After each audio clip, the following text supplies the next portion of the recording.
Hani described as a man who stood for what he believed in, and Zuma says kings and chiefs who fought against apartheid must be recognized.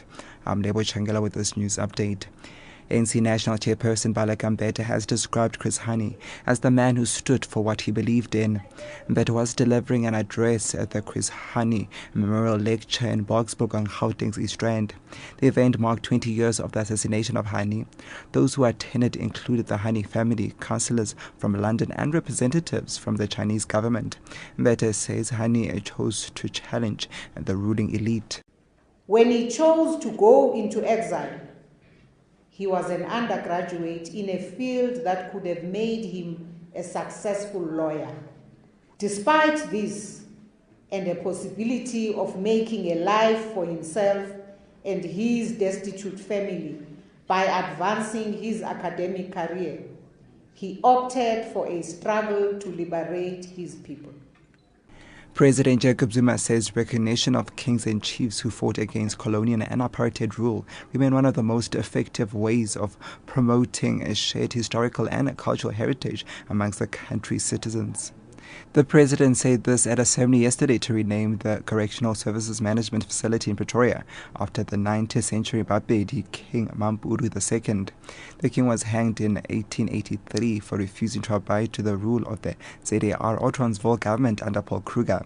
President Zuma has described the government's decision to honor King Mampuru II as a recognition of the role he played. The new name should create a general feeling of belonging, because it captures our history and creates a context of relevance.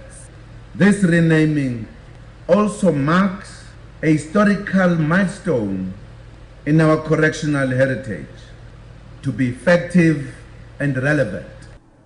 Limpopo police say rape incidents at villages around Tanin are cause for concern. Police, government and municipal officials have interacted with learners and community members during an anti-rape campaign at Moholoboto and Dan villages. Early this year, 2 one-year-old children were sexually molested in the area.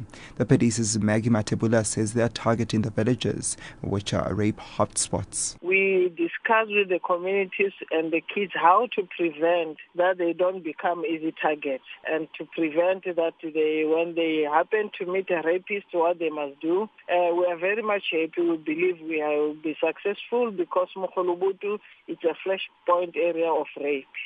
And residents of Tswai Municipality Northwest are still battling with water shortages and poor sewage water treatment in the area, with no support from the Ngakamudire Molema District Municipality. Water supply in Atamelang, Delareyville and Sunny's has been weakened by poor maintenance and theft of water supply equipment. Dear Councillor at Tswai Municipality, Karen Fisser, says the Ngakamudire Molema District Municipality, as the Water Service Authority, needs to take action. Arrival is constantly, like on a daily basis, without water in the town. And then we have a situation in Atamalang. They've got so much water, they're 20 years ahead on the IDP, but they are without water. In May it will be a year that they are without water because there's no maintenance, and there were 2 Eskom transformers stolen and they're not connected. But we must remember that this area falls under the jurisdiction of the Nyakamudiri District Municipality. We have Sunnydorf, the people there had to learn to live without water.